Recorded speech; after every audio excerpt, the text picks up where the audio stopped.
gente, tudo bem? Estamos abrindo mais uma vez as portas do Saramban, esse podcast sobre literatura coreana.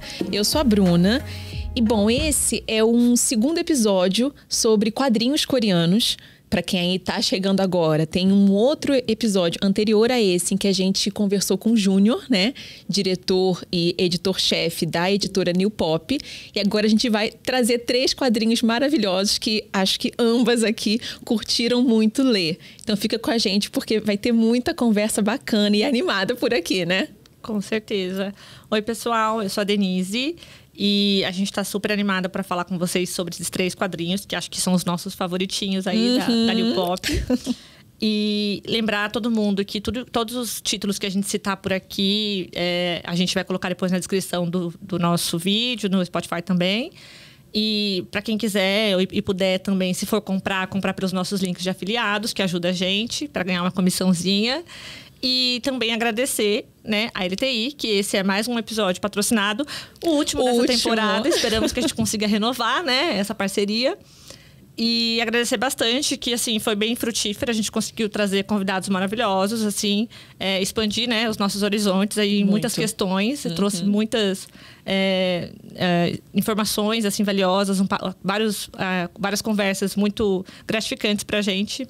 E novos contatos também. Foi muito bom, foi tudo ótimo. Sim, sim.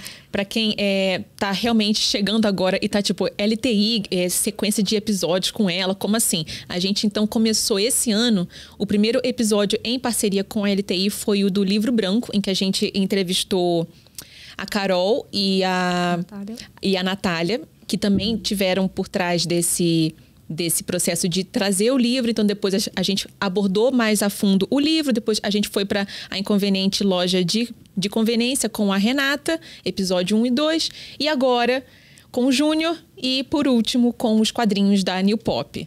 Então, essa foi a sequência aí. E, realmente, a gente conseguiu abordar muito sobre o mercado editorial, esses bastidores, e trazer livros muito, muito diferentes e que nos agradaram muitíssimo, né? E aí, pra quem tá pensando assim, poxa, mas é um podcast de literatura coreana e elas estão falando de quadrinhos hoje. Sim, gente, pra gente, quadrinho também é literatura. A gente sabe que existe aí uma certa polêmica, algumas pessoas não consideram. E até mesmo nas premiações, né? Existem premiações diferenciadas pra literatura e pra livros e pra quadrinhos. Mas a gente quer abraçar essas mídias também, porque a gente acha que são narrativas maravilhosas e a gente não quer deixar de fora. E até porque também hoje, né, por sorte, a gente tem tido muitos títulos coreanos chegando pra gente aqui em formato de quadrinhos, tanto em HQ, manhwas, webtoons impressos. E a gente fica muito contente e a gente consome muito esse tipo de mídia, esse tipo de material. Então, assim, a gente gosta de falar sobre o que a gente consome, gente, sobre o que, sim, né? E assim, pra quem tem esse certo pé atrás com quadrinhos e tudo, a gente trouxe aqui 3 quadrinhos muito, muito diferentes. E então, assim, na minha opinião, quadrinhos são, sim, literatura, porque eles vão estar trabalhando com diferentes vertentes de texto. Não só o texto verbal, que é o que a gente está acostumado, palavrinha e tal, como também a imagem, a sequência de imagens. Então, por que isso não é literatura, sabe? Então, aqui a gente traz 3 muito diferentes e que possivelmente vai aí agradar cada um mais, assim. Então, é melhor falar, né? Já quais são. Os 3 títulos. O primeiro é Horizonte, que a gente vai trabalhar aqui. O segundo, Hellbound, The Hellbound, A Profecia do Inferno. E o terceiro, Na Vileira como uma Borboleta. Tá bom? Aí é legal a gente falar que a gente, primeiro, não somos especialistas em quadrinhos, assim como a gente também não é especialista em livros, a gente só tenta, a gente só se esforça por muita curiosidade. Sim. Mas, assim, só para deixar claro uma questão, é que os 3 que a gente trouxe aqui são webtoons, né? Isso. Então, a principal informação sobre o webtoon é que eles são mídias pensadas para serem publicadas digitalmente e no formato de leitura vertical. Essa é a principal diferença do webtoon para outros tipos de histórias em quadrinhos, né? Que sejam webcomics, mangás, manhwas, que geralmente são leituras sequenciais, né? e na horizontal. Isso. O Webtoon, ele é na vertical. E geralmente para smartphone, celular, né? Que é quando você tá ali fazendo Smartphone, scroll. tablet, tablet, assim. isso. Também dá pra ler no computador. A experiência não é tão legal, mas dá. E outra diferença também bastante marcante é que a maioria dos Webtoons são coloridos. A gente acha também que é por causa dessa questão do digital, é mais fácil de você publicar uma obra colorida, porque no impresso, gente, sai muito caro, dá muito trabalho. É muita grana. Fazer coloridinho assim. Sim. Então, são algumas diferenças. Mas a gente não vai aqui entrar no mérito de colocar todas as diferenças e particularidades sobre isso. Para quem tiver mais curiosidade sobre termos mesmo, quais são todas essas diferenças, tem um podcast que a gente acompanha bastante, que a gente gosta de Webtoon, né? E que é um podcast voltado especificamente para Webtoons. Que é o Pode Falar de Webtoon. E as meninas entendem bastante do assunto. E elas têm 2 episódios que falam sobre as particularidades, né? E as diferenças de Webtoon, webcomic, manhwa, mangá e tudo isso. Então, a gente indica bastante que vocês vão lá, né? Para ouvir esse episódio delas. Sim. Se vocês tiverem curiosidade, mais questões, assim, terminológicas. Exato. Elas são muito incríveis e elas têm uma didática, assim, muito boa. Eu que não sou tanto desse universo, eu consigo entender perfeitamente o que elas falam e elas têm mais experiência aí em podcast, então fica aí, é uma dica muito, muito preciosa essa. Sim. Bom, partiu então? Bora então começar? Gente, a gente definiu uma ordem aqui, que vai ser a seguinte. Primeiro a gente vai falar de Horizonte, que é um webtoon e um quadrinho, né? Pesado, intenso, em preto e branco praticamente. Então assim, vamos começar com esse, que é maravilhoso. Não é por ser pesado que é ruim, pelo contrário. Depois a gente vai para Hellbound, a Profecia do Inferno, que também é muito, muito bacana e tá nesse intermédio aí entre pesadão, né? Assim, tá... É o mediano. E depois, Navileira, pra gente terminar bem. Terminar leve. Terminar leve. Assim eu espero, né? Vamos ver o que vai dar. Então bora lá. O Horizonte é um quadrinho do John Ji-hoon. Na verdade, é o primeiro quadrinho dele, né? E é interessante ver que ele escreveu esse quadrinho depois de sair do exército, né? Depois de servir no exército. Para quem não sabe, lá na Coreia, os homens são obrigados a servir o exército, né? Até os 28, 30 anos. Eles têm que servir o exército por quase 2 anos, né? Acho que são 30 meses, por aí. 2 anos e alguma coisinha. E... depois que ele serviu o exército, ele teve essa epifania de escrever esse webtoon aqui, que é incrível. Sim. E foi a primeira obra dele, acho que... Nossa, eu acho que ele mesmo considera que é a principal obra dele, que é muito boa mesmo. Eu não tive a oportunidade de ver ainda, de ler outros webtoons dele. Eu só vi a capa, assim, tal, o traço parecido até. Bem, bem legal. Parece que nesse daqui é uma trilogia, tá, gente? A New Pop, a gente tá gravando isso em maio. Esse mês eles estão lançando o 3º e último volume. Então parece que essa trilogia era o que ele precisava meio que canalizar, assim, botar pra fora. E ele, pelo visto, se sente muito orgulhoso de ter feito isso. Pelo visto, tirou um peso nesse tempo de serviço militar, né? E esse quadrinho, ele foi originalmente publicado lá na Coreia com o título de Supyeong-song, que também é Horizonte.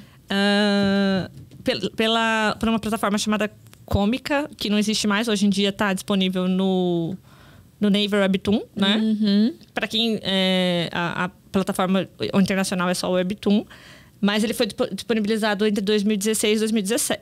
Entre 2016, né? Porque, na verdade, ele é um webtoon bem curto. Tanto que, na versão impressa, vai ficar com 3 volumes só, né? Isso, Mas na online, pelo que eu vi, só tem... É porque eu não sei se é porque eu não tenho conta, mas eu só consegui acesso a 2 capítulos lá. Não, tá incompleto. Entendi. Completo, e tá em inglês, né? Aí é em inglês. Mas vamos aguardar aqui que já estamos com o 3º volume na pré-venda. Sim, em português. E vale muito a pena. Bom, assim eu espero depois que a gente conversar sobre ele. Ele. Então bora. A primeira coisa que me impactou ao ler esse livro foi que ele não segue uma ordem muito lógica que a gente está acostumado com outros quadrinhos. Das sarjetas, esses quadradinhos. Então, por exemplo, para quem já começa, vem vem quadrinhos com tamanhos diferentes, muito na horizontal, assim. Então, você tem que se acostumar, então, a uma leitura nas 2 páginas. Mas também depois tem outras páginas que são horizontais pequenas e depois largas. Então, essa mudança e essa intercalação entre ler tudo em uma página só e ler em 2 páginas é algo que me pegou, assim, de primeira, e algo que é muito diferente. Eu não tinha passado por isso em nenhuma outra leitura física. Sim, né? Isso também me chamou a atenção, porque o que eu tava vendo, eu acho que mais de 80% dos quadros são na horizontal, né? Isso. Isso tem tudo a ver com o título também, né? Total, faz total sentido ser assim. Ele é todo, assim, em cenas horizontais. E eu acho muito, muito legal isso. Acho que a gente não falou da sinopse, mas é porque... É meio complicado fazer uma sinopse sobre isso, né? O protagonista é um garoto. Aliás, tanto o garoto quanto a garota, eles não têm nome, só são garoto e garota. O homem que aparece também é o Homem Estranho. Achei isso muito interessante, que os personagens não têm nome. Porque é um caos, né? A história começa já com uma guerra que estourou. A gente não sabe por quê, nem onde porque também não tem uma localização. Nada. Então pode ser em qualquer lugar onde está estourando uma guerra. Exato. Por isso que eu achei legal. Porque os personagens não têm nome porque pode ser qualquer pessoa. Sim. E não tem lugar porque pode ser em qualquer lugar. E não tem motivo que justifique uma guerra. Sim. Então não tem que explicar. Só começa já o caos. E o garotinho perde a mãe, perde tudo, né? Porque, na verdade, só ele fica vivo ali daquela tragédia que acontece. Nossa. E depois ele encontra a garota e os dois vão seguindo juntos, né? Pelo horizonte. Se apoiando em busca do horizonte. Cadê esse horizonte? A gente não vai sabe. Sim. Aí, uma coisa interessante de falar é que essa coisa do horizonte... geralmente, o horizonte ele é conhecido como essa divisão, né? Entre o céu... e o mar, ou o céu e a terra, coisa assim. E se a gente for pensar na questão da origem, né, do quadrinho, né? Apesar de ele não ter uma localização, mas né, talvez tenha um fundo aí do próprio autor, né? Se você for pensar, a Coreia é um país montanhoso. Então, ele é um país onde é difícil se ver o horizonte. É verdade. E eles estão o tempo todo em busca do horizonte. Eu achei, assim, que é uma leitura. Interessante. Talvez pensar, né, por que ele tinha que escrever esses quadrinhos, né? Isso. Talvez tenha alguma coisa a ver, nossa. E aí, se você for pensar no título também, pra mim ficou como algo assim, essa linha divisória.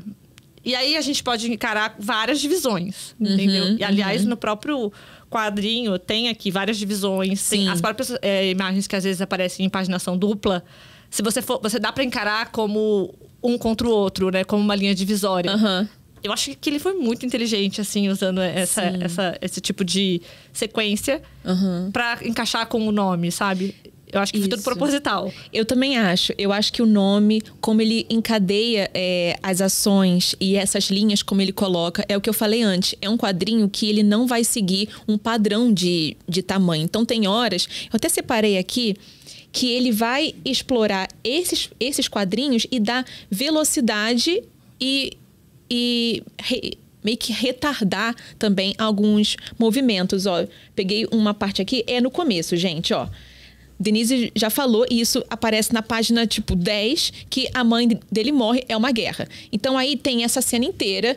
Aí, pra quem tá assistindo, é melhor, porque eu estou mostrando a cena inteira dele vendo a mãe morta, a cabeça toda desfigurada. E aí, nas páginas seguintes, primeiro começam com quadrinhos maiores, mais largos. Então, ainda tá ali o impacto, a meu ver. Depois, ele vai afinando essas horizontais e vai ficando mais rápido. Ele vê o cérebro dela caindo e pega a terra. E nessa parte aqui fica muito, muito rápido. Ele tá em desespero. Então, acho que essa técnica que ele usou de ir afinando esses horizontezinhos, essas linhas, também dá esse ritmo. E aí, por último, tem uma outra parte inteira, que é a cabeça da mãe completamente arrasada. Então, sim, eu acho que não é intencional o título, acho que a maneira como ele coloca os quadrinhos é tudo muito, muito bem pensado. E acho que o que torna esse quadrinho ainda mais artístico, né? A gente vê muita arte nele. Ele é muito artístico. Até é interessante a gente falar, que a gente estava comentando um pouquinho antes de começar a gravação, que talvez para quem não está acostumado a ler quadrinhos, essa não seja uma boa opção para começar. Porque Sim. é um quadrinho que exige mais de você estar atento à imagem, né? E todas essas nuances que ele coloca. No traço também. Por exemplo, uma coisa que você falou da cena da cabeça da mãe. Sim. Tem essa coisa desses traços em todas as direções, esses rabiscos. Os rabiscos, sim. Que parece que é uma censura, né, da imagem muito forte, né? Mas, ao mesmo tempo, para mim, esses traços, esses rabiscos, em vários trechos aqui do quadrinho todo, né? Do livro todo, ele também traz essa conotação de sentimentos conflituosos, sabe? Total. Tem muita coisa acontecendo. Então, são muitas coisas, detalhes mesmo, assim, que a gente tem que perceber. E que talvez, para quem não está acostumado com quadrinhos, não vai pegar. Aí, outra coisa interessante de falar sobre a arte também é que, como a gente falou, o webtoon geralmente é colorido. Esse aqui não é... ele é praticamente 90% em preto e branco. Ele tem algumas páginas coloridas. Em vermelho, né? Não sei se tem outra cor. Tem na parte dos vagalumes também. Ah, verdade. Ele tem essas cenas pesadas. Acho que as cenas de mais impacto. Tem a cena do céu vermelho, né? Quando tá todo mundo morto. Que é muito trágico, assim. Isso. E tem também... Aí tem a parte também do sangue quando acontece o incidente, né? A gente Não vamos falar que é depois. Depois. E a cena dos vagalumes também. Verdade. Os vagalumes estão com a luzinha amarela, que é lindo essa cena. É maravilhoso. E é uma cena inteira, né? São as 2 páginas, essa cena. Então, assim, é o que você falou. Realmente é um pouco mais desafiador. Então, eu mesma, né? Que eu já tô acostumada a ler e adoro. As primeiras páginas, eu tive que entender como eu ia ler. E isso impactou muito a minha leitura. Então, a gente não tá falando assim, você que nunca leu, não comece por esse. É um aviso que pode ser um pouco mais desafiador e é um quadrinho que não tem muitas falas. Sim, então, você tem que botar as suas falas ali. Ou não. Cabe a você preencher aqueles silêncios, né? Então, por isso que também é mais um obstáculo para quem tá começando agora, né? É muito de interpretar a imagem mesmo. Isso. Mas, ao mesmo tempo, e até anotei isso aqui também, ele é muito cinematográfico, a meu ver. Porque, né, a sequência dá uma ideia de que você tá vendo um filme mudo. E uma coisa muito, muito legal que eu achei desse quadrinho é as mesclas que ele faz entre micro e macro. Eu achei sensacional. E é muito cinema isso. Aí eu também separei, porque eu tenho que mostrar, né? Acho que esse é um episódio que a gente vai mostrar muitas coisas. Mas, ó, quando eu falo micro e macro, eu falo de, primeiro, focos muito... essa página aqui que não tem página, Isso é uma coisa que é interessante que eu queria falar e que me incomodou um pouco. Que não tem página. E aí eu ficava pensando, como é que a gente vai citar os pedaços sem falar qual página é? Por isso que a gente vai ter que mostrar. Difícil. Então, ó, Denise, é essa página aqui, ó, que você tá vendo, procura aí. Mas, ó, essa página aqui, gente, eu vou novamente mostrar na câmera. Eles estão em um campo, é um horizonte, então não tem absolutamente nada. E aí é de noite. Então, ó, deixa eu mostrar aqui. Tem um foco no olhar, no céu. Tá muito ali um zoom. E aí, na página seguinte, você não sabe o que vai acontecer. Vem esse cara estranhíssimo em uma página inteira. E depois a troca de olhares dele e o foco também nesses olhos. E aí, na outra página, vai para o horizonte. Vai para uma imagem muito, muito ampla em que eles são apenas pontinhos, né? Tem outra parte também que isso é muito claro. Quando a menina, ela passa mal de sede, porque ela não bebe água, né? Ela finge que bebe, mas não bebe. Então, o garoto, ele fica desesperado. E aí tem essa cena aí, ele correndo, pegando água e bota a garrafa e tira. Então, tem um foco muito grande em água, garrafa, ele correndo. A menina, assim, deitada, desacordada. E aí, depois, tá esse desespero dele aqui. E aí vem essa amplidão, essa coisa muito, muito ampla. E eles estão aqui, ó. Acho que não dá nem para ver.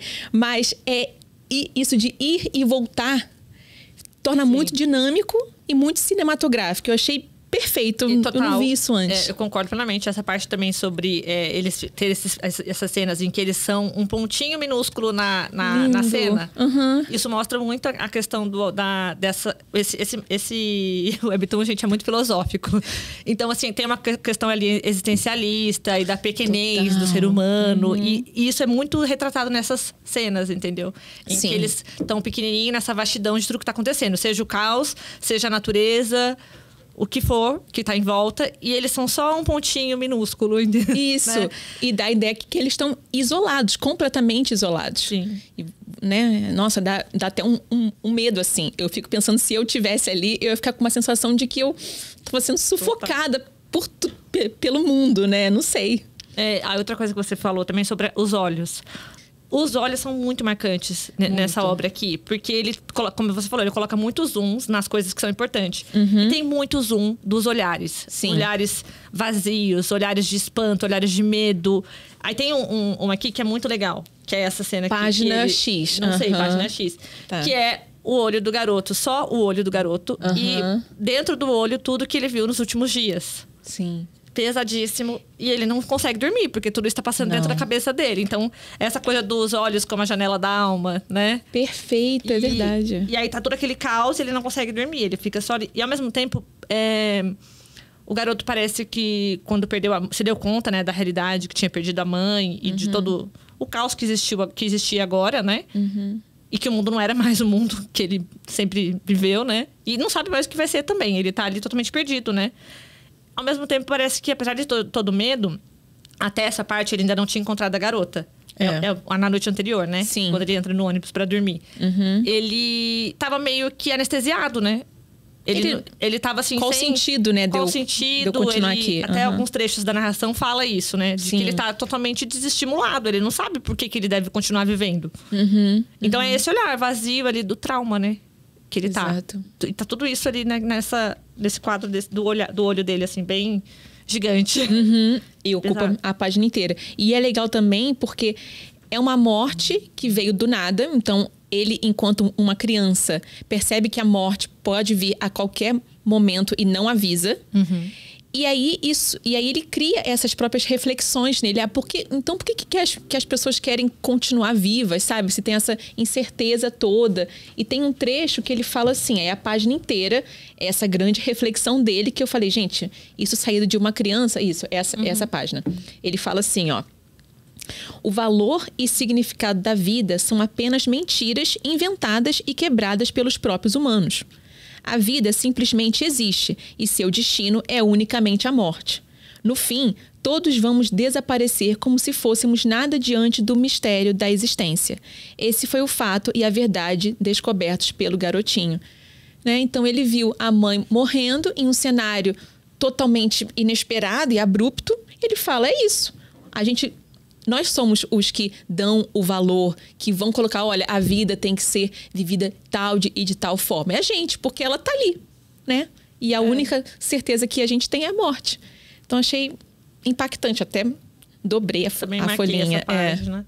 É uma das reflexões mais importantes, assim, desse quadrinho. Isso também me lembrou um pouco... Não tem nada a ver, mas me lembrou, porque foi uma leitura que eu fiz recente, que foi sobre minha filha. Tá. Que a gente participou, né, do clube de leitura do Leia Mulheres, né? E o livro do mês foi sobre minha filha. E aí tem um trecho em que a mãe, né, da protagonista, ela tá... Gente, ela é uma senhora e ela trabalha numa instituição, né, para idosos. E então ela tem muitas essas reflexões sobre qual o valor da vida e a existência e a deterioração, né? E como que o ser humano não é nada, no fim das contas, né? Porque chega na velhice, na doença, todo mundo é igual... E só pode esperar a morte. Então, esse trecho me lembrou bastante o discurso dela. Verdade. Sobre essa coisa da gente não ser nada. No fim, todo mundo vai morrer. As nossas conquistas aqui, quando você tá à beira da morte, ou então você tá ali incapaz, nada. Que eu acho que é mais ou menos assim, de mostrar o quanto, às vezes, a vida é fútil, né? Porque às vezes a gente tá se importando com cada coisa que não faz sentido e tudo pode acabar de uma hora pra outra. Sim. Acho que fica um pouco essa reflexão. E ele percebeu isso, criança cedo. ali. E eu ainda aqui com essa dificuldade. Mas é isso. E assim, é um quadrinho, acho que deu já pra perceber, mas a gente tinha que ter falado antes, que tem a violência explícita, né? Nossa, é verdade. Então gente, pode dar gatilho. e bastante violência. Não é só violência de maldade. Quer dizer, violência é sempre maldade, né, gente? Abuso também. Isso. Então, assim, gatilhos, realmente. Se não estiver bem... Alerta. Aliás, o Júnior falou isso no episódio. Que se você não estiver bem, ele não aconselha a ler O Horizonte. Porque vários gatilhos.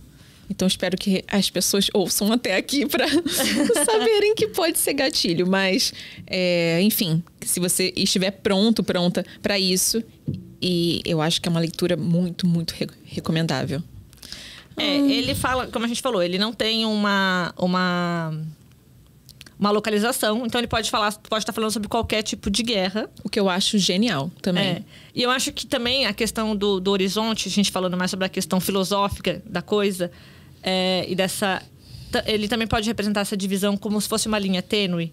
Não só física, como assim, separando, né, um espaço do outro, ou um contra o outro, né? Nações contra nações, né? Que são as guerras. Sim. Né?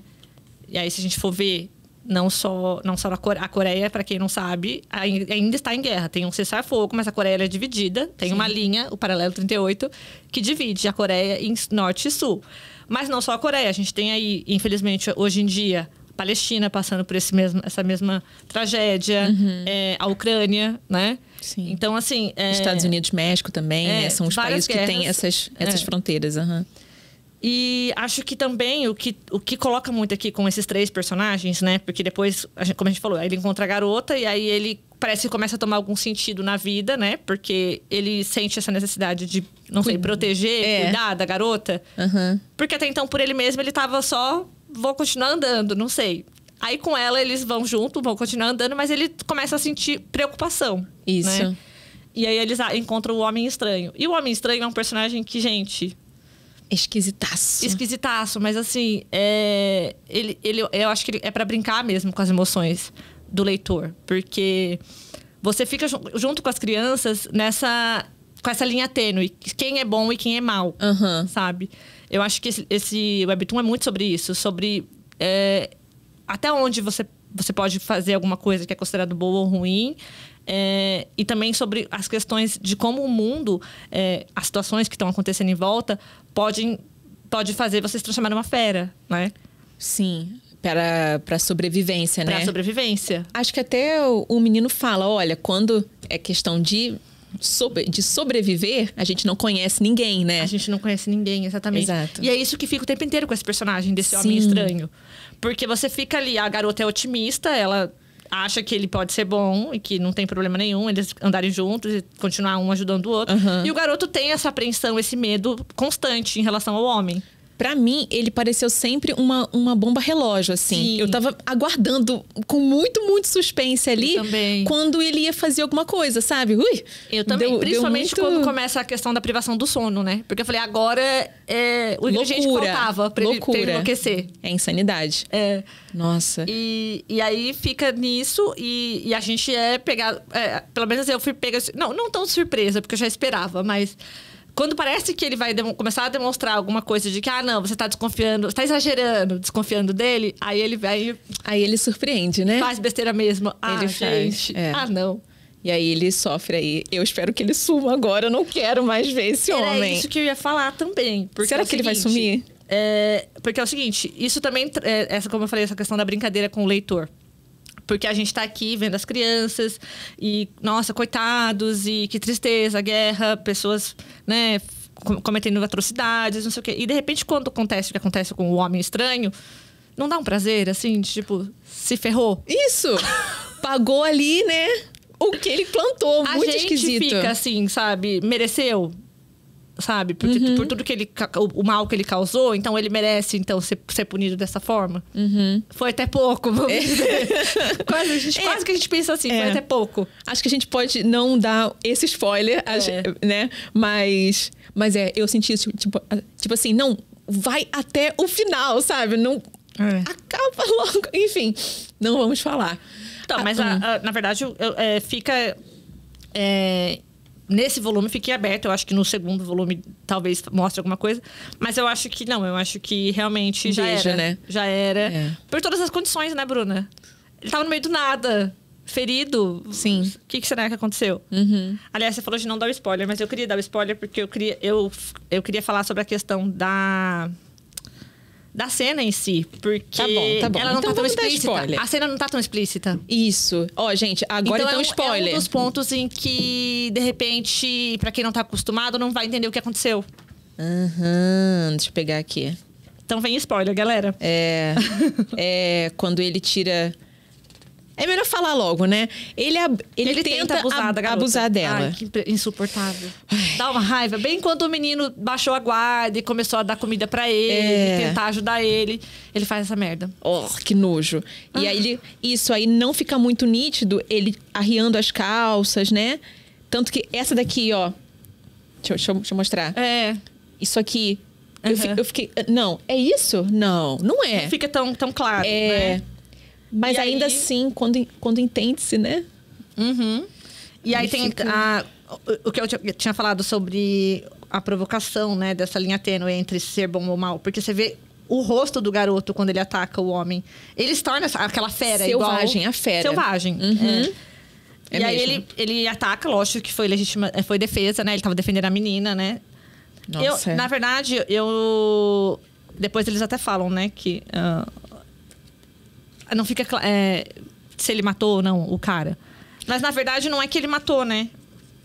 É que depois, quando o cara vai tentar ir atrás deles, o cara é pego por uma mina. Sim. E aí, nessa cena também não fica tão... Parece que não fica tão claro.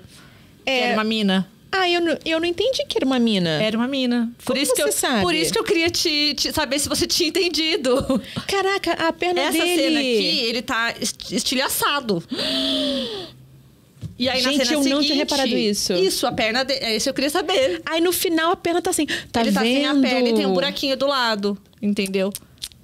Então, isso passou por mim. Então ele não vai voltar. Que bom que você deu esse spoiler. Ele não vai voltar. Não vai voltar. Deus é... Tá bom. Isso que eu pensei, eu falei, providência. Pronto, é isso, acabou. Aqui, olha que cena linda aqui. Linda, olha. Ele caído, onde ele tá. Bem aqui, ó, piquitutucho. E as crianças já longe. E eu não sei, como eu falei, dá um misto, sabe? Porque assim, você vê depois, tem a cena dele chorando, né? E falando o quanto dói. Mas ele tentou fazer merda. E o garoto tava em legítima defesa, é o que você falou, não tem essa. Gente, é muito impactante. Sim. E aí acaba, já que a gente tá dando, né? Essa cena é quase que no final. E depois, eles dois lá, voltando a caminhar pelo horizonte, eles são capturados. Não sabemos ainda por quê, né? Pelo visto... Esses homens que capturaram essas duas crianças estão meio com mixed feelings, né? Estão meio assim, não, é o certo a se fazer? Será? Mas é para um bem maior. Então, a gente não sabe ainda o que vai acontecer, mas eles estão indo para a cidade. Então, no segundo volume, a gente deve descobrir. Uma coisa que eu queria comentar, que você falou desse horizonte como a linha tênue, isso do que é certo, errado, etc., questionar aí a humanidade como um todo... Também é uma linha tênue entre vida e morte, né? Entre vida e morte, sim. Perfeito. Nossa, faz muito sentido. Porque é o tempo todo, né? E eles optam por caminhar para o horizonte. Então, parece que eles querem buscar a vida. Eles vão lutar pela vida. Nesse limiar. Tem muito essa questão que o garoto... Ele tem umas reflexões, eu não sei agora se é da narrativa ou mesmo do própria fala do garoto. Sobre essa questão de o quanto a gente tem esse instinto de sobrevivência, né? Isso. Porque apesar de não ter nada, não ter garantia de futuro nenhum, mas ainda assim eles querem permanecer vivos. Sim. Eu acho que quem deu essa força pra ele foi mais a menina. Garota. Porque ele falou, ó, então agora eu tenho um motivo para viver. Eu preciso protegê-la. E aí tem um trecho, você falando sobre isso, né? Sobre... a força quem dá é ela. Isso me fez pensar em quanto a gente, como faz parte da nossa humanidade, nós sermos seres sociáveis. Sim. Porque a menina fala aqui num trecho, né, que como é que ela queria que todo mundo fosse amigo. Ah, tá. É a página Z, né? Aqui. Não seria bom se todos fossem próximos e amigos como nós dois? Se fosse assim, então não haveria ódio. As pessoas não machucariam umas às outras. E ninguém ficaria sozinho, não é mesmo? Porque tem isso, né? Ninguém quer ficar sozinho. E é no outro que a gente consegue alcançar o apoio, a força para seguir em frente. Isso. Né? Mas o ódio afasta as pessoas. Que é o que aconteceu com o menino e esse homem, né? Ele, desde o começo, sente uma certa... um mau pressentimento ali. E o ódio também da guerra, né? Que, de novo, coloca essa linha, essa divisão. Perfeito. Bom, acho que é isso, gente. Nossa, a gente falou muito desse. Eu rabisquei não, né? Porque como tem desenho, a gente não rabisca, né, gente? Mas eu coloquei várias notas nesse... Gente, e eu já tenho o volume 2, estou ansiosíssima. Eu não li pra não influenciar, né? O que eu ia falar hoje. Mas já chegando em casa, vou terminar. O volume 2 e o 3 está na pré-venda, galera. Sim, vamos encher a New Pop aí, comprando o 1, 2, 3, porque é realmente muito, muito bom. E várias camadas de leitura. Sim.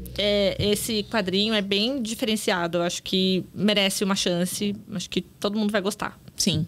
É só ter esse cuidado assim, estou na melhor fase para ele?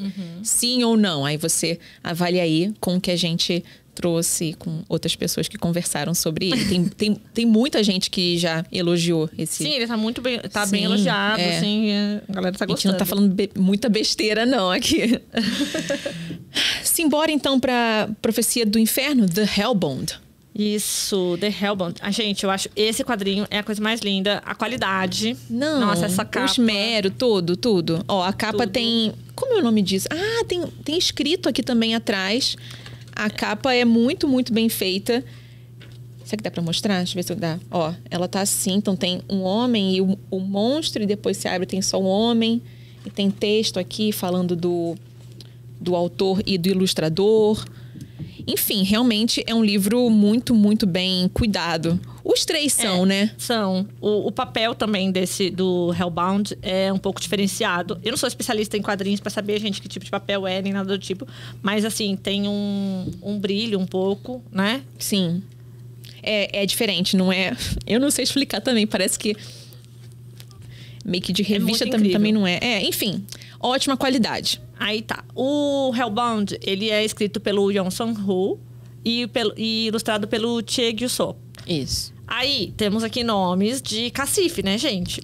Porque o Yeon Sung-Ho, ele é também o diretor e produtor, né, da série da Netflix, homônima, né? Que foi a adaptação desse aqui também, né? Profecia do Inferno.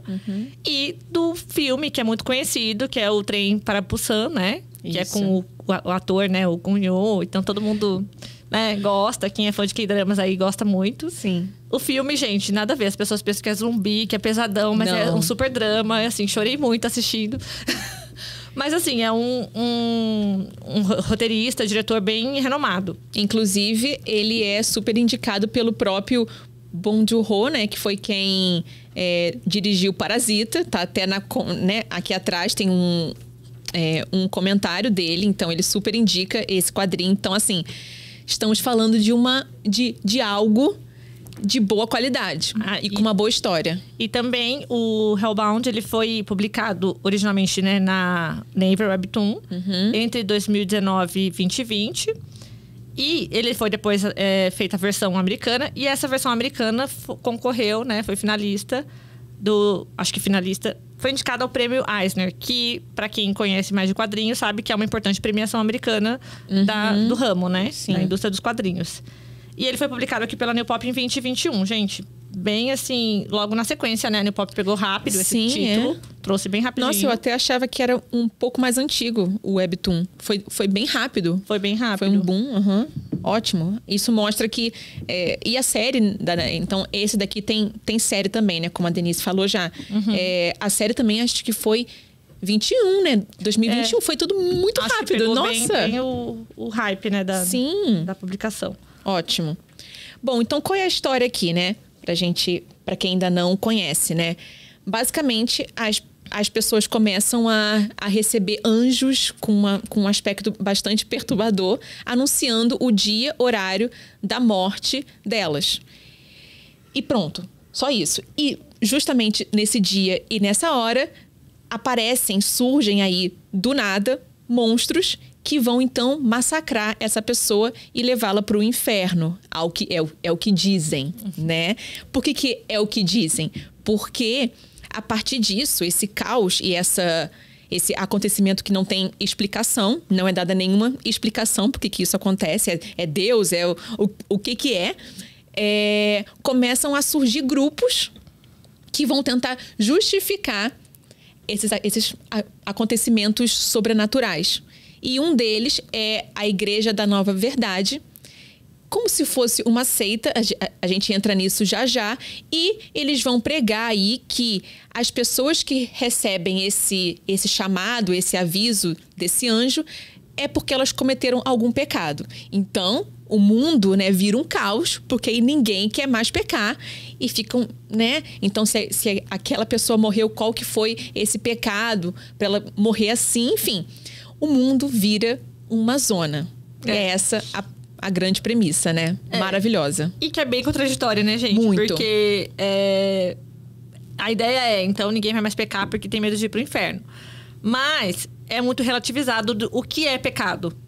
Porque aí a gente tem o pessoal da Nova Verdade e os Arrowheads. Isso, que são os radicais são ali, os mais né? radicais, né? Quer dizer, seriam, né? Porque depois a gente vê que a Nova Verdade também não é tão de é boas assim, né? Uhum. Mas os Arrowheads são aqueles, assim, mais extremistas mesmo.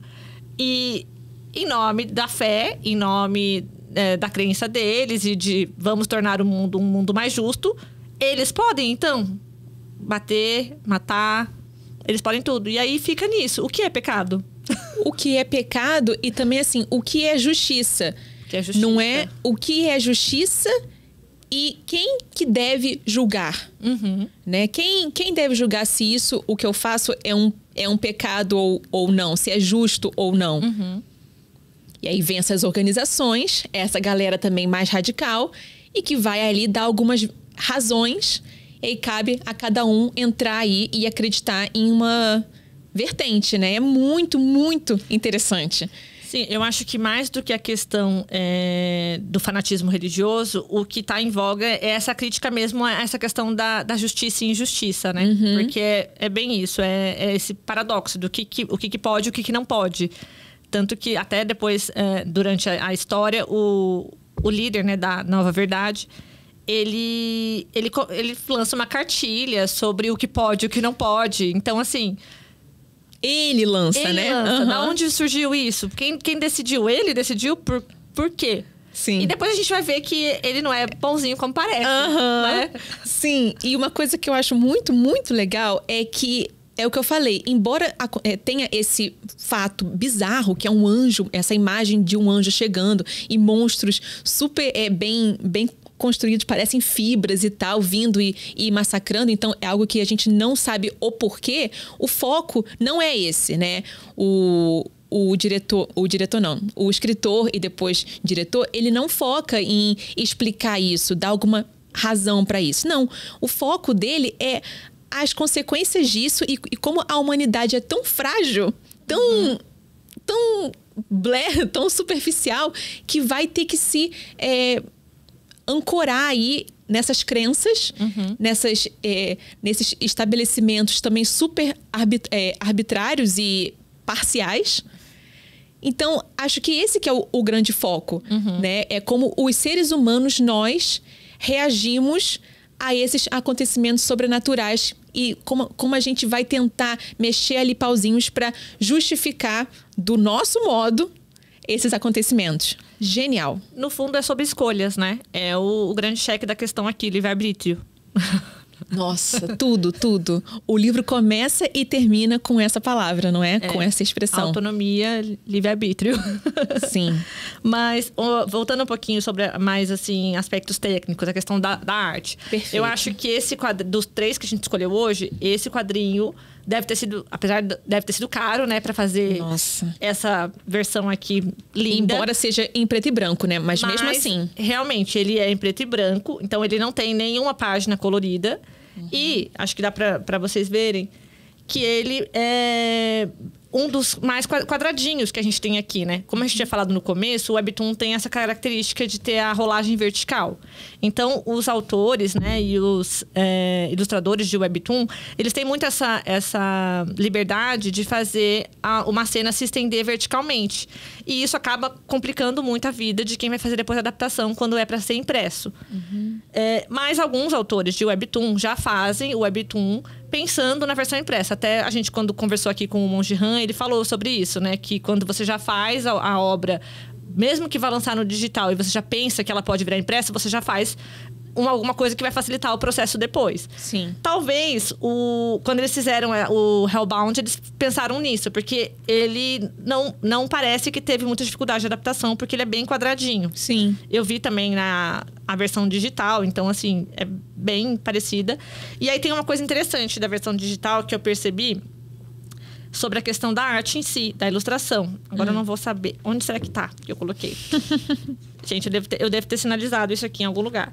É o do cenário que você quer falar? Ou não? O cenário também, né? Que tem algumas partes que, gente, são tão lindas parece que foto, parece foto. Né? Uhum. Inclusive essa que eu mostrei agora, que é esse prédio. Gente, parece uma foto. É muito bem feito. Muito bem feito mesmo. A própria também questão da direção de arte, né? Porque você sente mesmo o ritmo.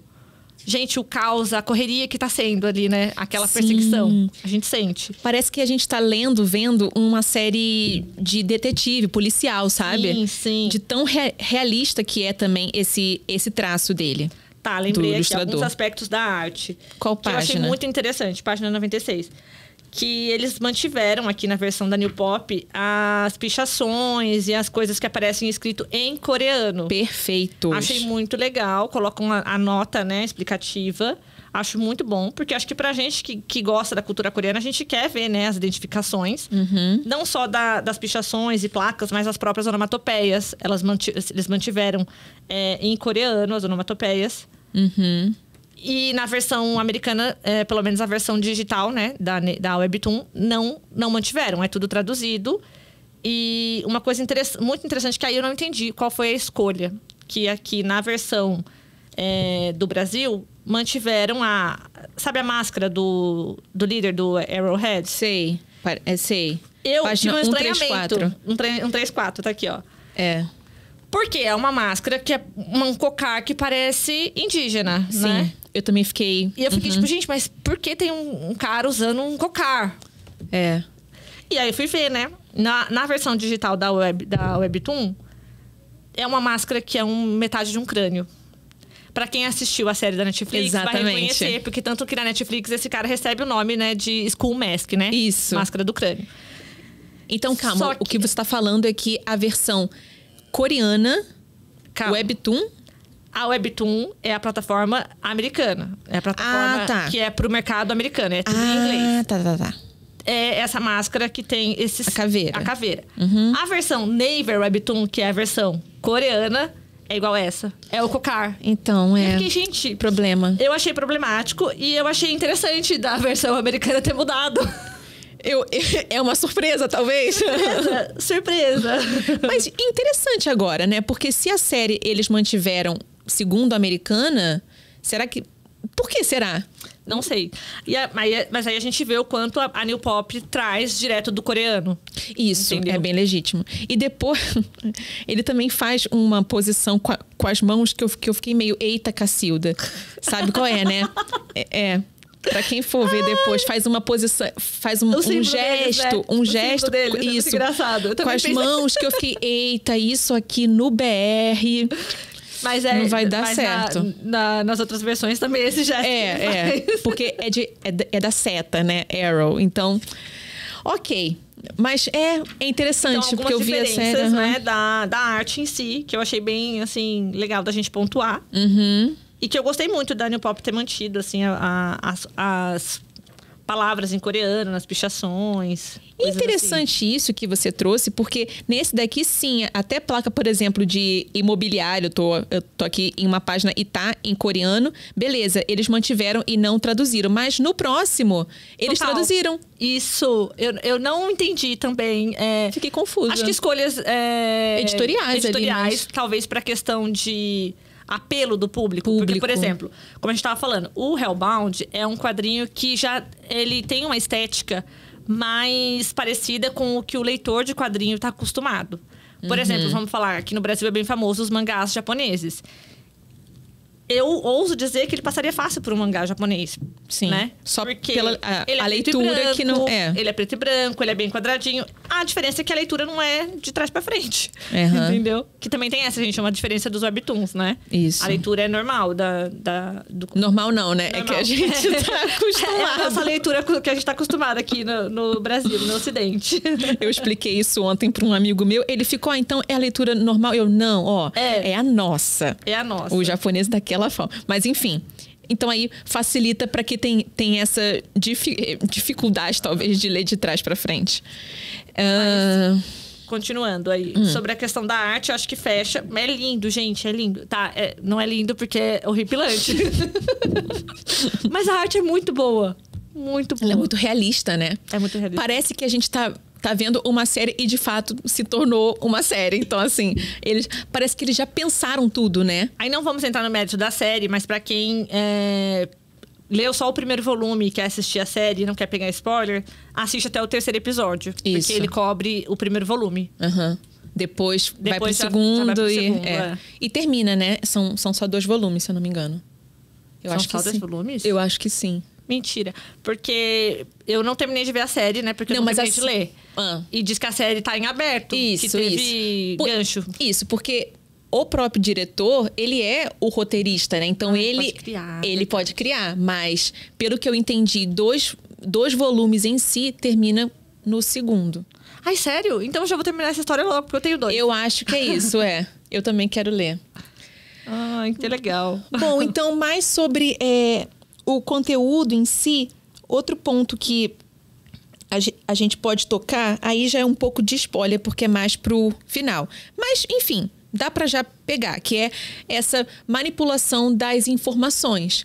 A gente vai descobrir depois que esse grande líder dessa religião, que não é religião que ele fala, né? Que é um grupo de estudos. É um grupo de estudos, que é a Igreja da Nova Verdade. A gente vai descobrir que o grande líder, ou iluminado, ele, na verdade, também recebeu um aviso de um anjo 20 anos atrás. Então, opa! Você, o grande iluminado, também é um pecador.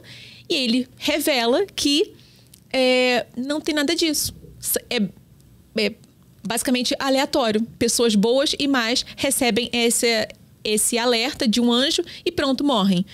Então, ele fala, não, eu não vou poder expor isso para essas pessoas. Ia ficar um caos também e eu não quero sofrer sozinho. Então, que tal a gente manipular e falar que é realmente o pecado? O mundo vai ser muito melhor assim. E ele faz isso. 20 anos. Gente, na hora que eu vi esse homem falando isso... Deu vontade de jogar o livro. Não, e veio na minha cabeça a música da Marília Mendonça. Qual? É que ninguém vai sofrer sozinho, ela tem uma música, né? E eu fiquei assim, desgraçado. Bem Marília Mendonça agora, viu? Já que eu vou sofrer, todo mundo vai sofrer junto. Óbvio. Sabe? Sim. Meu Deus. Eu não vou passar 20 anos, né, com essa pulga comigo aqui. Não, vamos compartilhar. E aí, por trás disso, ele vai manipular completamente as informações e o mundo. Ele vai deixar o mundo um fantochezinho nas mãos dele. Então, eu achei, assim, sensacional essa pegada. E com essa ideia forte de pecado, de inferno, de justiça, de você ter que fazer o bem ao próximo. Bem Coreia. E é muito louco, assim, toda essa coisa, né, dele, do medo que ele sentiu, né? Que ele fala que se ele sentiu... Porque, na verdade, o que acontece? Quando ele recebeu a profecia, ele começa a ficar malucão, assim, com essa coisa do medo, que eu vou pro inferno. E aí não fica muito explícito, mas acho que o que passou pela cabeça dele é que ele poderia tentar mudar isso, né? Porque daí ele começa a ser uma pessoa boa, né? Na verdade, não deixa claro se antes disso ele era uma pessoa má. Não, na verdade deixa assim, porque desde quando ele cresceu num orfanato, né? Isso. E ele sempre foi um bom menino porque ele queria que a mãe dele voltasse pra buscar ele. Ele achava que ele tinha que se comportar pra isso. Mas aí ele começa a fazer cada vez mais boas ações. Tanto que ele é depois descoberto lá como bom samaritano de várias questões, assim, de incidentes em que ele salvou as pessoas. É tido como um herói mesmo. E ele fala, porque todas essas coisas boas que ele fez foi porque ele tinha medo de ir pro inferno. Por causa da profecia. Isso. E no fim, gente, ele começa a cometer várias atrocidades. Porque ele meio que parece que desiste, né? Assim, não vai ter como, porque quando o grupo de estudos dele consegue chegar a casos, né, de pessoas que eles não conseguem, porque o que eles começam a fazer? Pesquisar a fundo a vida das vítimas, vamos dizer vítimas, né? As pessoas que receberam a demonstração do inferno aí. Essa morte pública, assim, desse jeito. Nossa. E ele vê que várias dessas pessoas não tinham culpa no cartório, vamos dizer assim. E aí ele fala... É aleatório. Então, é aleatório, não dá, sabe? Eu vou ter que criar aí uma história pra isso. Gente, é bizarro, bizarro. Mas, se a gente for ver, como a gente tinha falado no comecinho da questão das seitas, muitas dessas seitas têm essa questão do bizarro, né? E aí, é meio complexo essa história de seita. A gente não entende tudo sobre isso. E vou dizer, sinceramente, nem quero. Porque é cabeludo. E não é tudo muito revelado pra gente, né? É um assunto meio escondido ali, né? Essa questão das seitas, como a gente falou, lá na Coreia tem muito. É um país que tem uma grande população cristã. Mas muitas dessas igrejas são consideradas seitas, que seria uma forma meio que pejorativa de se referir a religiões menores, né? Que tem... geralmente, também tem líderes que ainda que estão vivos e que meio que são adorados, né? Acho que essa meio não, é total. Acho que essa é a principal diferença, né? Porque a questão da seita é que você não adora, digamos, a Deus. Você adora o líder. O líder, isso. Mas tem algumas que acreditam que esse líder é meio que o Messias. O iluminado, né? Isso, é o iluminado. Aí eu já deixo aqui indicado uma série que eu assisti, que é da Netflix, que é Como se tornar um líder de seita. É muito engraçada, porque eles vão fazer uma espécie de sarcasmo em cima disso, porque eles vão dar instruções para que você se torne um líder de seita. E aí, o último episódio é o Supremo, que é justamente de um líder coreano que abalou o mundo, os Estados Unidos ali na década de 70, 80, que é o Sun Myung-moon, ou Moon Son-myung. Enfim, a romanização estraga. Mas, enfim, é uma série muito boa. É a Igreja da Unificação. E, juro, eu assistindo, eu ficava, cara... Ele ia acrescentando camadas para tornar ele ainda mais grandioso, a ponto de ter trabalho escravo, sabe? E as pessoas faziam isso, porque tinham que adorar. E se não adorassem esse grande Messias, assim, bizarro, ele fazia casamentos públicos, que era a grande audiência dele, e ganhava bilhões com isso, porque ele juntava, nossa, é muito bizarro. Tem uma parte que ele separa homens e mulheres, aí ele fala, fulano, levante, aí é homem X, aí ele fala, você combina com esta mulher, pronto. E aí ele vai construir um casamento em cima disso. Então essa instituição, casamento, né, super cristã também, tá muito inserida nessas seitas também. E, enfim, é uma série muito, muito bacana. Fica aí de dica, são acho que 6 episódios. E o último é o Supremo, que é esse líder. Eu também vou indicar uma série, mas assim, é só pra quem tem muito estômago. Porque nesse caso é uma série documental, então ela é fatos reais que aconteceram lá na Coreia e que abalaram, né, o país. Não, mas esse também. Que é aquela Em Nome da Fé, Uma Traição Sagrada, do ano passado, 2023. Tem 8 episódios, eu só assisti até os 5, porque, gente, de verdade, é pesado. Eu fico muito irada quando eu assisto, então eu tenho que ficar pausando e até agora eu não terminei. E assim, a gente consegue ver nessas séries essa questão de como o fanatismo religioso, né, transforma as pessoas, né? Porque aí é uma questão aqui, como a gente tá falando até sobre o quadrinho, sobre o Hellbound, da questão do livre-arbítrio. A pessoa começa a ficar tão ali inserida dentro daquilo que ela vamos dizer assim, sugada de uma forma que ela não tem mais autonomia. Sim. Ela faz o que o líder manda, né? E muitas vezes não só a base de lavagem cerebral, mas de medo. Porque isso é uma coisa que acontece, que mostra nessa série, sobre o quanto que as pessoas que às vezes começavam a discordar dos líderes eram oprimidas e pressionadas e até sofriam violências para permanecer na seita e para acatar e não falar nada contra, e quem sai é perseguido e coisas assim. Então, assim, isso mostra bastante o que acontece também aqui no Hellbound, porque ele se torna o Jong Jin-soo. É Jong Jin-soo, eu acho. O líder, né, que você tá falando? O líder. Jong Jin-soo, isso. O Jong Jin-soo, ele se torna intocável.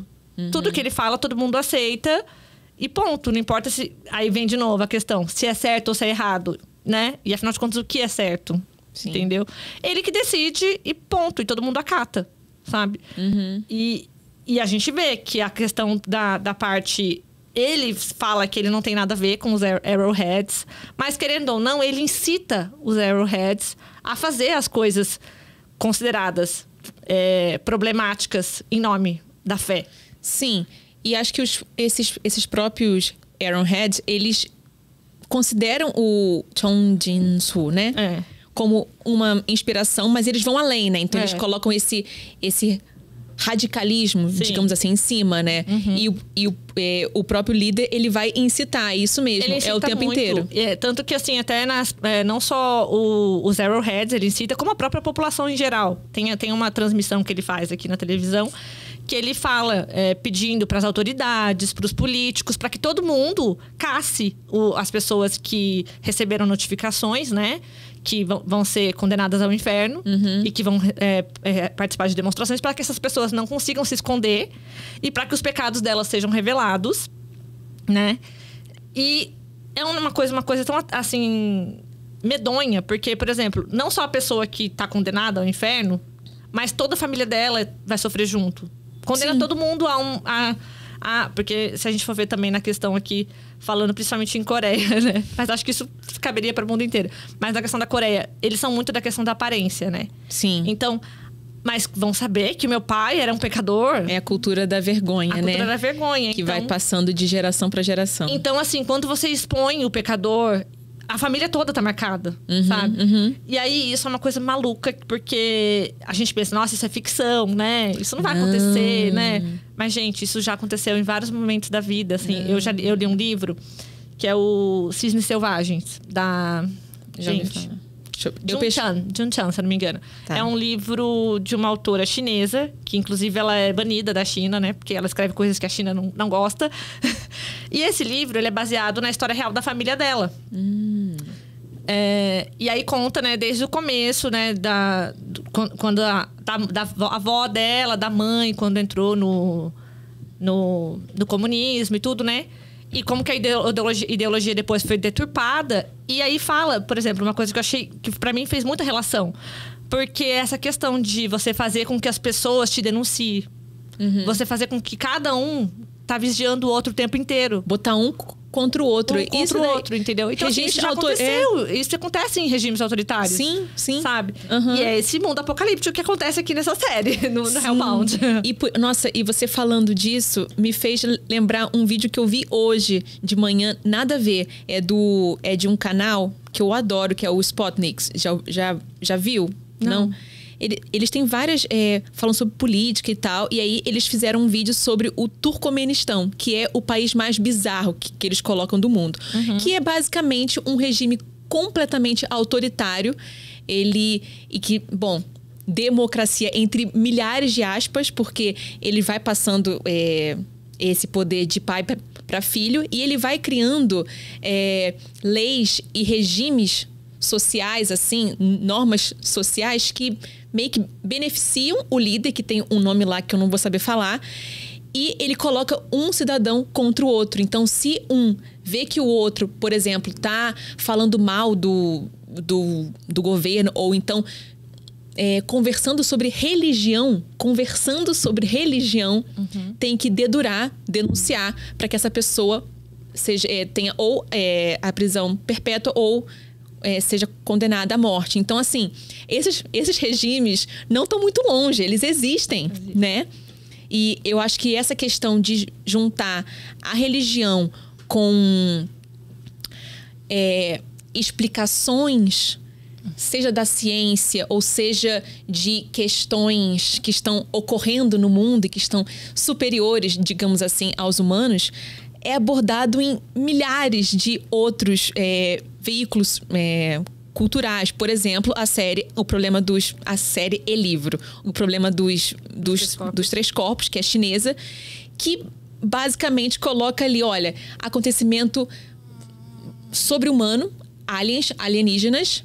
Vamos criar aqui a nossa religião, o nosso grupo para poder justificar e trazer fiéis para a gente se comunicar com esses corpos estranhos. É um exemplo. Eu li um outro livro, sci-fi, A Fundação, clássico, Isaac Asimov, que também tem essa questão. É a religião e a ciência ali, ó, lado a lado, em um limite tênue, em um limite muito, muito tênue. Então, assim, a história, ela é fictícia, né? Hellbound é algo que não acontece, mas que reflete muitos governos e instituições que realizam essas mesclas entre religião, verdades, novas verdades, né? E se a gente for ver que hoje em dia a gente tá nessa era de tudo é ciência ou pseudociência, todo mundo hoje em dia é especialista em alguma coisa e busca dizer que é baseado em evidência. E que evidências são essas? E nem todas as evidências que vieram de fontes confiáveis, entendeu? A gente também tem muita fake news, muitos discursos mentirosos, entendeu? Então, tudo é manipulável. A gente tá à mercê. Sim. E esse livro é genial, eu achei assim. E a série é boa também, aí fica a dica. Mas leiam o quadrinho, porque ele é muito bom, né? O quadrinho é muito bom. Eu quero ver no que vai dar, porque, gente, ele acaba, assim, deixando a gente super assim, meu Deus, o que vai acontecer aqui? Porque, como eu falei, é o livre-arbítrio, né? Se você decide aí. Ele vai jogar. Nossa, o final eu fiquei. Tá bom. É muito bom. E acaba no caos, né, gente? Porque, acaba no caos. Como a gente falou, não tem como. As pessoas, todo mundo com medo. O medo até de sair na rua, porque, né, de repente, alguém vem e fala: olha, você é parente de não sei quem que recebeu uma profecia. Então você vai sofrer junto agora. Não, e até o medo assim, nossa, se eu fizer isso, será que isso é pecado? Será que... Não sei, as coisas mais bobas, assim, será que isso é um... Eu tô fazendo algo errado, né? Fica sempre nessa. É até o que o líder fala, né? Que ele tinha medo, até, por exemplo, assim, se você vê alguma situação e você não agir em relação a ela, você tá pecando, porque você não tomou uma atitude. Sim. Então, tudo, pronto. Então você não vive mais. É o pânico. É o pânico, é o caos. É isso aí. Recomendadíssima, gente. Super, outro muito aí. Bom. Pesado, mas é muito bom. Mas é menos... Não, é que são pesadezas diferentes aqui, né? Do horizonte para a profecia. Acho que são níveis de pesamento outros, assim. O peso é outro, porque o horizonte é mais, assim... existencialista, e eu acho que consegue, como ele fala, de uma situação de guerra. Então, é uma situação que é mais real, é mais fácil da gente se identificar, né? E se emocionar, né? Assim. Enquanto que no Hellbound, como é uma ficção, a gente consegue ter esse distanciamento e até rir de algumas situações. E achar que não acontece, Ficar né? bravo, alguma coisa assim. Ou achar que é muito bizarrice e tal, as coisas assim, né? Mas é real, bem real. Mas várias coisas aqui acontecem muito, gente, muito. Só um último detalhe, é um quadrinho com bastante texto, tá? Então, ele é bem diferente do Horizonte, por exemplo, nesse caso. Então, se você tá pronto para ler, esse tem. Tem bastante texto. Era isso, gente. Minha nossa, o episódio vai ficar gigantesco, mas estamos no último. Não, mas vamos ver se a gente consegue ser mais sucinta aí na Navileira. É difícil, viu, gente? Que é muito gostoso, Então, o Navileira, que é esse quadrinho aqui, escrito pelo Rum e ilustrado pela Jimin, que o nome artístico é Jimmy, é um quadrinho sobre um garoto que tem 23 anos e é bailarino, né? Ele tá se inscrevendo para competições e coisas do tipo. Tem aí uma família, assim, numa situação meio complicada. E, de repente, lá no estúdio onde ele faz balé, aparece um senhor de 70 anos querendo aprender balé. E aí, o que vai acontecer, né? Quando esses dois se encontram, vai se tornar uma amizade inusitada. E que emociona muito. Sim, é uma delícia. A gente primeiro... Assim, eu senti que... Bom, só pra falar, tem série também, tem o K-drama, Netflix. Então, a gente já assistiu, a gente sabe a história. Esse primeiro volume, eu acho que foca muito mais no senhor. Eu sempre esqueço o nome dele. Shin Dok-chul? Dok-chul. Isso. Acho que foca muito mais nele, por enquanto. E um pouquinho só no Chero. Acho que no segundo pode ser que tenha mais camadas aí dele também. Mas, enfim, acho que pela história, ela já é muito diferente, muito interessante, assim, chama, né? Porque é um senhor que quer fazer algo que ele sempre quis fazer, que foi o balé. E que pelas circunstâncias da vida, guerra, pobreza, dificuldade, ele teve que ir fazendo vários sacrifícios em nome da família, da sobrevivência e deixando de lado esse grande sonho que ele tinha. E, assim, uma das coisas que mais me pegou e eu ficava revoltada lendo a família super egoísta, nada compreensiva. Gente, assim, ele chega em um almoço, jantar, enfim, uma reunião de família e fala que ele quer, então, realizar um sonho dele, né? Ele coloca isso. E a família, assim, cada um rejeita de uma forma absurda. E o filho mais velho, que tem aquela posição de primogênito, né? Então, de, sei lá, meio que herdar aí essa responsabilidade toda, ele vai até o fim super... Bom, até agora, né? A gente termina o livro com ele ainda não aprovando essa decisão do pai, sabe? Que sempre apoiou os filhos. Então eu fiquei revoltada. E acho que revela muito o que a gente já falou, que é essa cultura da vergonha coreana, né? Tem até, eu não sei se é a neta que falou ou a filha, que é assim, pai, mas aqui a vizinhança é pequena, todos conhecem o Senhor. Então eles vão... E a gente vai ter que mudar de bairro, e de cidade, e de casa, e de vida. Gente, o cara só quer fazer balé. Sabe? Pensando assim, é só balé.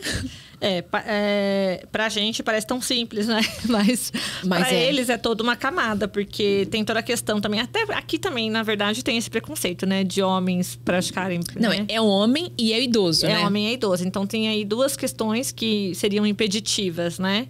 Você não tem idade mais pra isso. É uma questão, como a gente já falou várias vezes. Etarismo na Coreia é muito forte. Sim. Você chega numa certa idade, você tem que seguir o que a sua idade pode. O que a sociedade, em geral, diz que pode. Sim.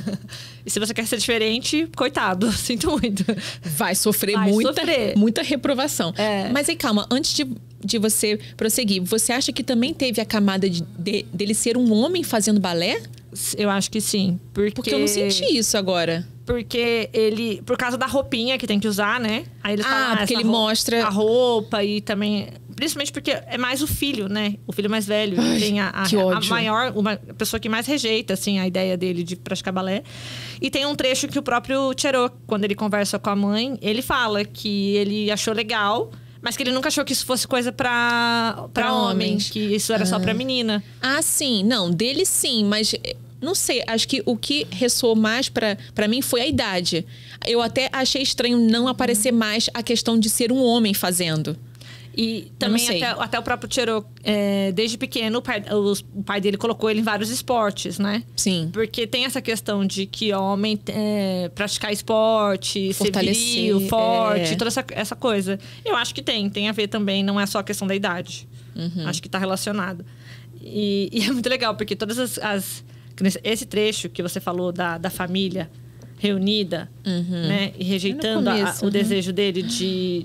Gente, esse pedaço me deixou muito triste. Porque, na verdade, o que acontece aqui é uma coisa que acontece todo dia na casa de pessoas idosas. Você vê a família toda reunida e ele lá só existindo. Ninguém tá dando atenção pra ele. E ele começa a tentar falar e ninguém presta atenção. Ninguém, sabe? E você vê as expressões dele de tristeza e de, tipo, frustração.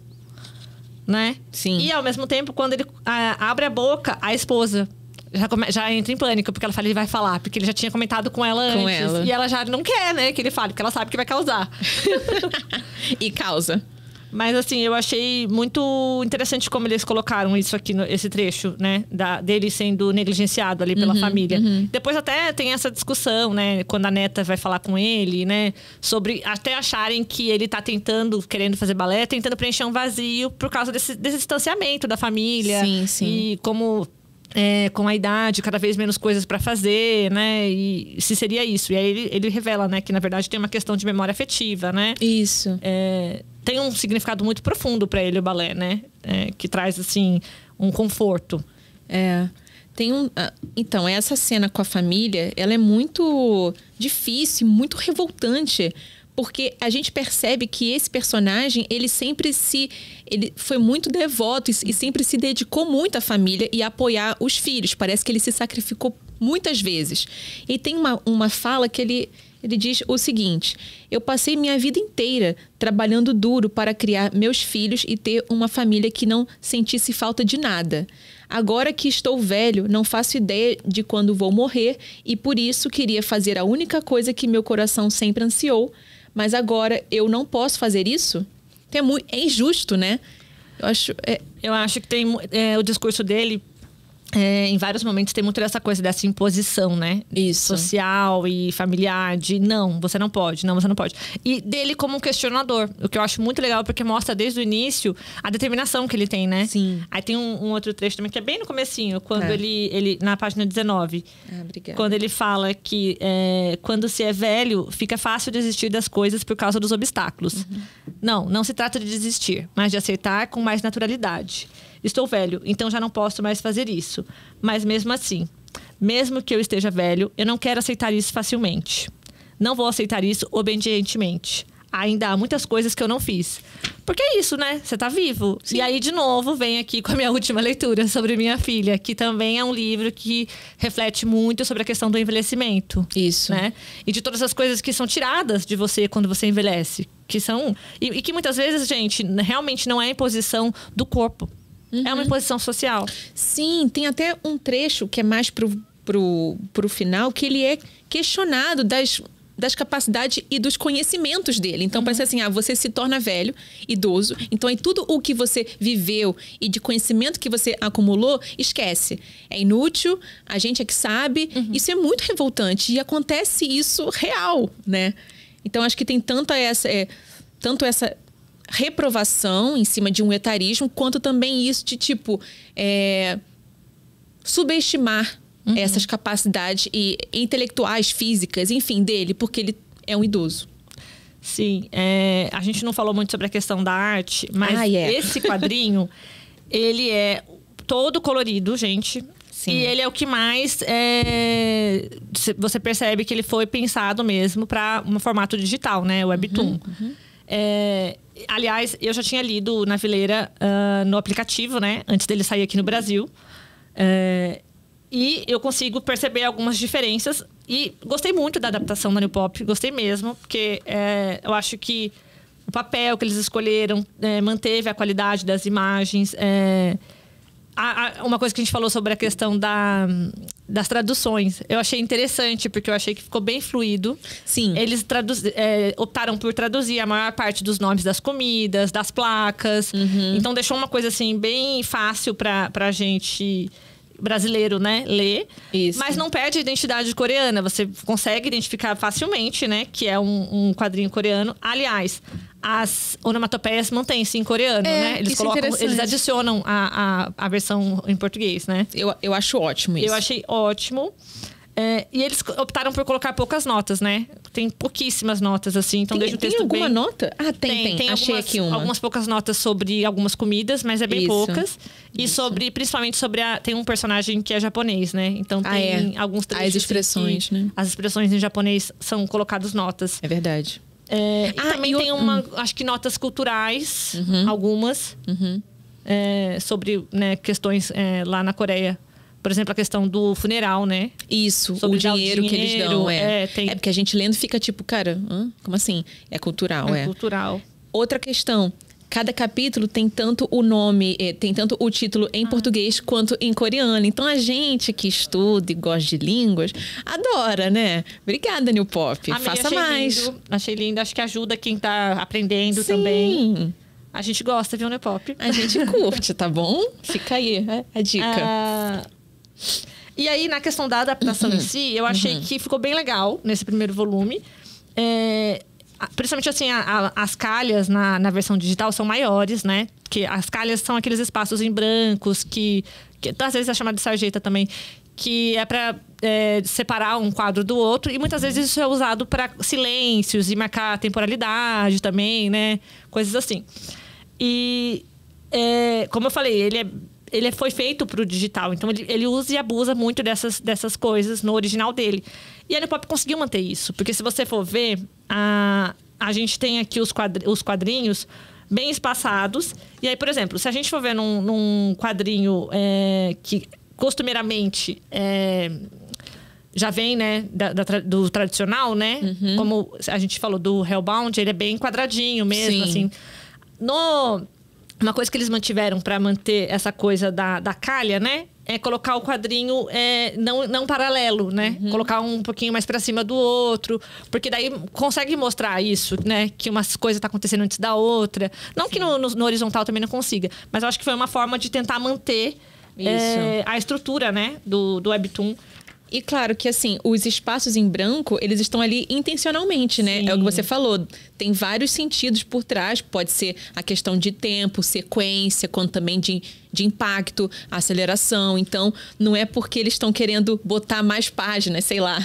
Tem toda uma teoria por trás. A hesitação, né? Até aqui, quando ele vai falar pra família pela primeira vez que ele... Nossa. Que ele quer fazer balé, né? Tem todos esses quadrinhos, assim, tipo, dele hesitando, né? Isso. Aliás, voltando um pouquinho pro horizonte, eu acho que ele consegue usar essas calhas, esses espaços em brancos, também pra manter o suspense, né? De se vai mesmo dar ruim ou não, né? Sim. É o com tempo a questão todo. do homem estranho lá. Sim. Ai, e acho que quando a gente vai passando a página, às vezes a gente leva um susto porque dá um zoom nele, né? E volta. Sim, sim. Aqui acontece... É bem trabalhado também isso. Como nesse primeiro volume ainda não tem muitas cenas de dança, não teve muita coisa assim pra adaptar. Mas eu quero ver nos próximos, né, como é que fica, porque no digital tem várias cenas de dança que são assim, com o screw, né? Você vai rolando pra vertical e vai acontecendo ali o cara rodopiando, né, no balé. Não sei os nomes dos passos, tá, gente? Mas agora, uma dúvida, tem uma cena final que é ele observando os outros treinarem os passos. E aí ele se vê dançando. Sim, é linda essa cena. Deixa eu mostrar. É linda. Aqui. Ele se vê ele mesmo fazendo as piruetas. E você chegou a ver como isso ficou no Webtoon? Essa cena é igual. É igual. Ela assim mesmo só, não teve muito... só a calha mesmo de temporalidade, mas não chega a ser muita... uma imagem estendida. Ah, tá. O que eu falo é que, por exemplo, tem cenas em que principalmente o Chero, que é, né, o bailarino exímio da companhia. Sim. Ele tá lá fazendo aqueles rodopios, né? Eu não sei o nome dessas coisas, gente. Pirueta. Mas, essas piruetas dele. E aí ele começa dando uma pirueta e vai descendo, sabe? Ai, que lindo. E aí eu não sei como é que vai ficar isso aqui depois, né? Pro quadradinho aqui da página. Veremos. Mas acho que estão fazendo um trabalho muito bem feito. Eu tô gostando bastante. E o segundo saiu agora, né? Abril, maio... Aliás, falando do segundo, eu me lembrei da questão da cor, né? Porque é um quadrinho todo colorido. Mas, como a gente falou, é uma história de inspiração, né, gente? É uma história que é pra deixar quentinho no coração. Isso. Gente, eu já chorei muitas vezes lendo Navileira. Não sei se eu que sou muito manteiga derretida, mas quando eu li pela primeira vez e quando eu reli agora também. Sério? Assim, e eu não choro só nas partes onde acontece coisa triste. Eu choro nas partes que são emocionantes também, assim, de aprendizado, de empatia que os personagens têm. Eu sou chorona. É bem manteiga derretida, então. E eu acho legal que as cores, apesar de ser colorido, são os tons mais pastéis. Isso. Então traz essa coisa assim de um calorzinho, né? A capa do segundo volume, nossa, só de olhar você já sente um quentinho. Isso que eu ia falar, eu acho que esse daqui eu indicaria pra quem tá começando, assim. Eu acho que ele é muito, assim, pra todas as idades. Claro, a pessoa já é leitora. Acho que é um tiro, assim, é certeiro. E as cores convidam muito, o olhar não fica muito pesado, né? Você vai passando as páginas tranquilo. E o esquema que eles fazem também para, por exemplo... flashback, né? Retorno aí a memórias passadas. Eles botam aqui, ó, as páginas com o entorno preto. Então, aí todas as páginas que tem essa memória passada estão com esse preto em volta. Mais um recurso aí gráfico interessante pra gente se refletir sobre, né? Aí, falando sobre a questão do título, né? Navileira, como uma borboleta. Eu acho legal porque a gente consegue...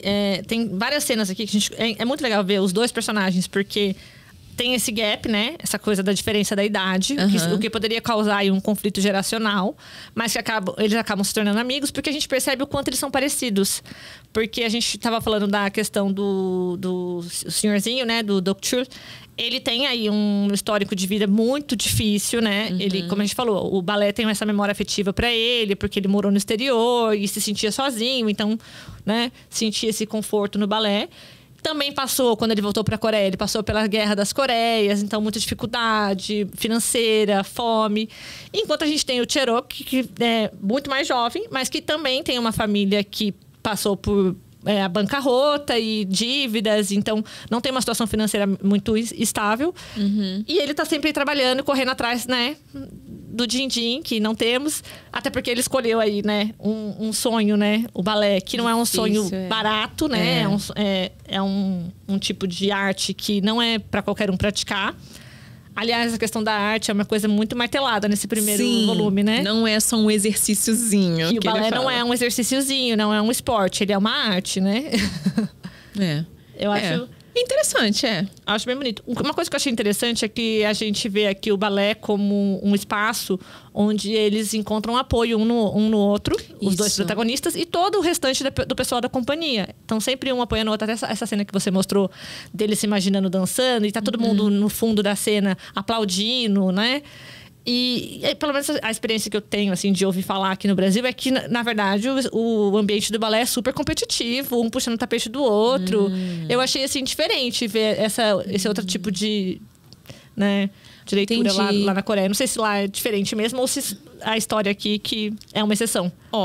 Experiência de quem pratica esportes e coisas. Já sei, balé não é esporte, mas, enfim, reúne pessoas.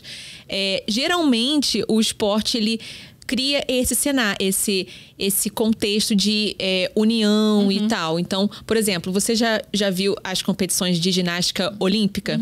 As meninas de países distintos ou da mesma delegação, a americana, né, que é enorme, elas vão apoiando umas às outras e elas são rivais, são adversárias. Então, acho que cria muito esse cenário. Tem alguns esportes que menos do que os outros. Eu sei que, por exemplo, o vôlei, que é o que eu mais pratico, a cada ponto que faz, a gente se reúne e a gente abraça. Então, é um espaço em que se apoia muito as falhas e também essas conquistas. Então, acho que aqui ele quis mostrar isso e eu acho muito legal. Eu acho muito bonito. Eu espero que seja assim na maior parte dos casos. Mas, por exemplo, tem o filme O Cisne Negro também, né? Nossa, que é muita rivalidade. Mas ali é França? Não sei onde se passa, certo. Mas a questão do nome que eu tava falando é que traz essa coisa de sair do casulo, né? Tanto o senhorzinho, o Doctor, quanto o Cherok. Porque os dois estão em momentos complicados da vida deles e decisivos, né? Porque o Doctor, ele tá lutando contra o tempo por causa, né, do envelhecimento, né? E outras cositas más. E o Cherok, ele tem... ele tá ali numa idade em que, se o talento dele não bastar, ele vai ter que correr atrás de outra profissão, porque ele não vai poder ter tanto tempo assim para se dedicar à prática. A idade fértil ali, né? Tem também a questão do exército, como a gente falou, lá na Coreia é obrigatório. E é uma coisa que o treinador dele fala muito, né? Que se você não conseguir logo entrar numa competição, vencer uma competição, você vai acabar tendo que ir pro exército. E aí são 2 anos parados sem prática. E balé, sem prática, não dá. Parece que você tem que reaprender tudo, né? Então, e ele já começou tarde, né? Ele não começou na infância. Então, assim, ele tem muito talento, mas ele precisa praticar bastante. Sim. E isso que você falou do casulo, acho que para quem não tá habituado, é que na vileira aí esse subtítulo é como uma borboleta e nabi é borboleta em coreano. Então, por isso essa imagem do casulo se abrindo. E o Cherok, assim, pelo menos nesse primeiro volume, ele ainda é muito casca grossa, assim, né? Então, ele ainda tá lá dentro do casulinho. Ele sabe que ele tem potencial, ele até é um pouco exibido, assim, mas ainda não chegou o momento de sair, né? De desabrochar, digamos assim. É quase que um coming of age, né? Exato. O Cherok, ele tá amadurecendo. Isso. E ele vai amadurecer com a ajuda do senhorzinho que tá aí já no fim da vida. E outra coisa que eu acho muito legal é que os dois também têm uma questão de memória afetiva com o balé, né? Isso. O que motiva os dois a fazer o balé tem essa questão de um fundo, assim, bem emocional pra eles. Acho bem bonito. Eu recomendo demais, é muito emocionante. Acho linda a arte, é muito bonita. O traço dela é muito delicado também. Isso, é um traço fino, né? É muito não bonito. é pra todas as idades? Todas as aqui, idades, não é? eu acho muito bonito. Acho que... Não dá pra gente dizer... tem palavrão, mas é censurado. Então, Isso, é. Acho que é pra todas as idades, gente. Sim. É muito bom. E é um tema super interessante, né? Um tema que toca, acho que todo mundo em algum ponto. Então fica aí uma gente, dica poderia danada. falar por horas de Navileira. Vários Mas post-its aí. já tá muito tarde, né? Deixa eu ver. Já gastamos muito tempo. Minha nossa. Agora que eu fui ver. Tem várias questões culturais também, de hierarquia, né? Pela questão dele ser idoso e o garoto mais jovem. E aí, no balé, o Cherokee é o Sonbê, né? É o Sonseninho, né? Ali é o... Ele é o professor, né? Isso. Uma vergonha disso. Aí eles se curvam uma hora e o Cherokee fica... Não, pelo amor de Deus, né? Porque... E é uma história também que fala muito sobre sonhos, né?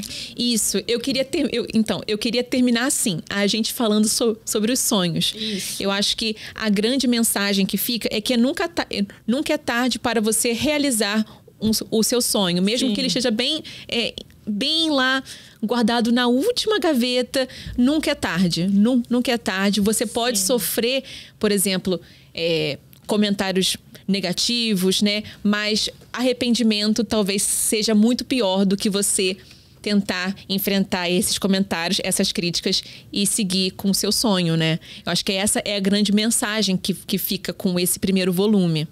Exatamente, é bem isso. Se você não correr atrás do seu sonho enquanto você ainda está vivo, mesmo que você não vai, de repente, conseguir concretizar, né? Porque é o que o Dr. fala. Que a cada dia que ele treina balé, ele tá um pouquinho mais perto de realizar o sonho dele. Ele não sabe se o dia de amanhã ele vai conseguir treinar de novo, nem se ele vai estar vivo. Porque uma coisa que ele fala aqui bastante é que quando você envelhece, você se acostuma com despedidas. Sim. Ai. Então é isso. Se você não realizar o seu sonho, você vai levar esse arrependimento pro túmulo. Então tenta. Tenta. Pelo menos você vai se sentir um pouquinho mais satisfeito, sabe? Isso. E até, aí terminando mesmo, não só arrependimento dessa pessoa que tem o sonho e não tenta realizá-lo, quanto também, pelo visto, de quem está em volta quando essa pessoa falece. Por exemplo, o filho do amigo dele que morre e o filho fica super triste porque o pai abdicou daquele sonho dele de ser fotógrafo e tal. E é isso. Então, o amigo morre e deixa esse sonho morrer com ele, né? E aí tem esse arrependimento da família. Então, acho que são várias questões aí. E acho que a saída mais saudável e bacana seja realmente você buscar realizar esse sonho, nem que seja um pouquinho, né? Todo dia. Busca. Tentar o nosso melhor todo dia. Isso. Né? Eu Essa acho que é mensagem. isso. Gente, ficou bem extenso. Muito. A gente se empolga. Mas esses são só os primeiros volumes de cada uma dessas obras. E a New Pop já tem disponível, né? O 2 do Hellbound, o 2 do Navileira e agora o 2 do Horizonte. Agora o 3 está na pré-venda. Isso. Então, continue a leitura assim como a gente vai continuar. E depois, quem sabe, a gente fala sobre isso em outros momentos, né? Conversa com a gente, conta o que vocês acharam sobre várias coisas. Pra quem pegou aí os spoilers também, desculpa. Foi mal aí. Mas conta pra gente como foi a experiência de ler esses 3 webtoons. E se vocês gostam, quais webtoons vocês estão lendo no momento. Se vocês estão lendo algum que não foi publicado ainda, vai lá no cantinho de sugestões da New Pop. Pede muito pra eles. Quem sabe eles trazem pra gente. Sim. Só um comentáriozinho sobre spoiler. Porque assim, a gente falou muito spoiler. E no primeiro episódio dessa duplinha, a gente quase não falou das obras em si. Mas, gente, spoiler. E em quadrinhos, então, não tem muito. Eu acho que a experiência de você ler, mesmo sabendo, que tal coisa vai acontecer, vai ser única da mesma forma. Então, não fique tão desanimada caso você tenha recebido algum spoiler, porque acho que a sua experiência desfrutando dessa arte, vai ser igualmente especial. Pronto, incentiva aí a galera a ler, né? É isso. E comecem lendo quadrinhos. Pra quem já lê livros, leiam quadrinhos. Sem preconceito. E vice-versa, gente. Isso. Tudo é maravilhoso, tudo agrega muito pra gente. Mais conhecimento, mais entretenimento, diversão. Isso. Beleza? Arte, é isso. É isso, gente. Pra quem ficou com a gente até agora, obrigada. Obrigada. Tchau, tchau. Tchau.